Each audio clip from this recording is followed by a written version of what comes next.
পুরো এক ব্রিগেড ভারতীয় বাহিনী গ্রামে প্রবেশ করা দেখে মোটেও ঘাবড়ে যাননি বিডিআর সেনারা। যখন তারা দেখলেন ভারতীয় সেনারা গ্রামে লুটপাট করছে, তখন তাদের পিছু হটানোর জন্য ফাঁকা গুলি ছোড়া হয়।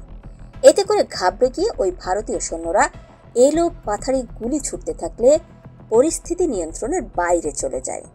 11 জন সদস্য 11টি ভিন্ন ভিন্ন পজিশন থেকে পাল্টা হামলা চালালে ভারতীয় সেনারা ধরে নেয় তাদেরকে চারিদিক থেকেই ঘিরে ফেলা হয়েছে। এরপর থেমে থেমে পরদিন 19 এপ্রিল গভীর রাত পর্যন্ত দুই পক্ষের মধ্যে গুলি বিনিময় হয়।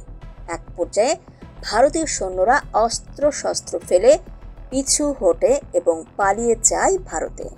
আর বড়াইবাড়ি গ্রামে পড়ে থাকে 16 জন বিএসএফ সদস্যের মৃতদেহ। যদিও গ্রামবাসীদের দাবি প্রকৃত নিহতের সংখ্যা আরো বেশি। কারণ হিসেবে জানান, অনেক মৃতদেহ বিএসএফ